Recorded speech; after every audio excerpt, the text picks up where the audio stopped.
What's up? This is Robert Anton here, robertanton.com, coming to you with your Xfactor commentary from a singer. Oh, let me tell you, let me get this mirror together so I can see what I'm doing. Let me tell you guys what is up. This night was great. I'm just telling you, it is going to be really hard on the voters, and I think it's just mainly going to be fans that are really behind each of their people because everybody did so great today. And I'm going to tell you just a little bit of what happened on the show. We're at the top five, the final five, and they called it war, especially Simon. He said the war is on, and they were saying the gloves are off and all this good stuff. Yeah, so each contestant was doing two songs, and the first round they were doing dance music hits, right? First up was Melanie Amaro. She did Someone Like You by Adele, and you know, I wrote such a safe choice. That was my first thought. It really was. You know, she has that type of voice. She's doing all of the diva songs, and a lot of people are getting used to the fact that she does have this voice, and they're kind of treating her like Pia. I hope she does not go out like Pia. This girl is great. She has a fabulous voice, and I hope that she is going to continue on. I wrote she did great. Her vocals were on point, and it sounded very easy for her. But that is the problem. Everything sounds easier for her. So some people might not realize how hard it is for her to do these big songs, you know, but that it is what it is. You know, if it's too easy, if it seems too easy and people start not voting for her, then it's because it seems too easy. But that girl is going places. Clive Davis was in the audience. Let me tell you, Canty did Ain't Nobody, Chaka Khan, and I wrote, I loved his flashy suit, and the vocals were very, very good. It wasn't a song I'd expect from him, so I felt like he took a little risk there, and even Simon gave him props. Rachel Crow was up next. She chose her own song, Nothing on You, Bruno Mars, and she was really engaged and loving it tonight. I liked the performance. You know, she had a lot of energy. She was very girly. She's doing all her thing. She had a great attitude and just serious vocals. This little girl has such great vocals for her age. I mean, it's just, it blew my mind, and it continues to blow my mind. Did I tell y'all there was gonna be a love fest here because everybody was so friggin' good? But let me get now to Josh Krajcik. He did We Found Love by Rihanna. And at first, I thought it was doom doom doom. I really thought it was, God, let me think of it. I thought it was the Coldplay song that was coming in when he first started, and I was like, yes, that's a perfect choice. But he was doing Rihanna instead. I still thought it was a good choice, but I thought Coldplay would have been a better choice. He was a little behind the music in the very beginning of the song, but throughout the song, he really made it his own. You know, he did all kinds of little things, little inflections, changes of the melody. You know, he brought his roughness and gruffness to it. So I feel like he really made it his own. And yeah, so at the end, I also write, he started out, it sounded like Coldplay's song. I used to rule the world, but anyway. Rene was up next. He did Live Your Life, the remix, Rihanna featuring T.I. Yeah, I like him best when he does that sing-songy rap, and anybody who has been watching my videos from the beginning, they know that I say that I like him when he does the sing-songy rap thing, and he did it tonight, and I thought it was very good. It's probably his best performance since a while now. I wrote he brought it tonight. He just really brought it, and he was coming up to the level of everybody else that's doing their thing, because he was falling behind. Let me tell you, he is definitely falling behind. So second round, they had a big thing. They had a big surprise. All this stuff happened. Well, it was supposed to be the Pepsi choice where, you know, the audience had voted on songs and stuff like that, but supposedly something got mixed up and all that, and 24 hours before, the day before, they were told that they would have to do a different song of their choosing. 24 hours to get this song together.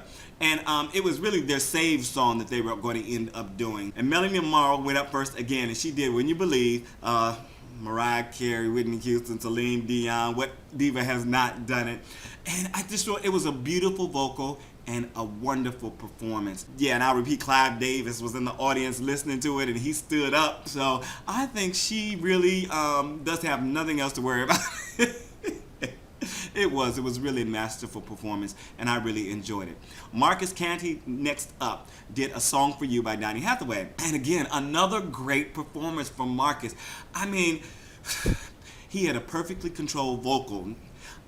He had a lot of feeling as usual and intensity in the song. He did his thing, you know, did his little riffs and stuff like that, and they were all on point. I wrote that he brought back the old days of soul singers. You know, he just really laid it all out there and just wowed me and most of the crowd. Somebody said, no, that it wasn't the best that they had seen, Simon. But you know what? It doesn't have to be the best. It's supposed to be the best that Marcus can give. And Marcus gave everything he had on this performance, and I really enjoyed it. Rachel Crow was up next, and she did Music and Me by Michael Jackson. She should have done this one last week. This is the first thing that I thought. She should have done this last week. But anywho, woo! I wrote, this girl has such an old soul. She just digs down so deep and has such a good vocal and personal moments. And while I was typing this, I'm telling you, I'm not lying to you guys. While I was typing this, I had typed these two sentences, and Nicole said, oh, you have such an old soul. I don't know where it comes from. And I was like, oh, she's still in my line. Again, this ain't the first time either, Nicole, so you better watch your back. But anyway, she does. She just reminded me of that because, you know, to have someone so young that has so much and so much emotion to dig from, so much that has gone on in her life, and so much that it's nothing more than like just so, oh God, people would say, my grandmother and my grandparents or whatever, people would say these other lives are coming back and helping her to live the life that she has right now. This little girl is just there. She is a star. Josh Krajcik was up next with Something by the Beatles, and I wrote it was a perfect song choice for him, and he nailed it. It's plain and simple, he nailed it perfectly. LA called it slightly karaoke, and I kind of understand what he's saying because he didn't really do a lot of changes or anything. He pretty much sung it the way it's sung, but it was so beautiful and it fits right in his voice, and he didn't have to do a whole lot of anything with it. He changed a little tiny bit of the melody or whatnot, but it's such a beautiful song, so well written. All you got to do to present it, he presented it, and it was great. Rene was up last, and he did an original song that he wrote. I believe the name was Where Do We Go From Here? And I wrote, somebody is finally playing their own instrument besides Josh, right? But he was sitting up on his stool or whatever, on a high stool, and playing his guitar. You know, I wrote, this was definitely written just for Chris and sounded really good in his voice. It was his best vocal since Young Homie. It was his best song since Young Homie. His best performance since Young Homie.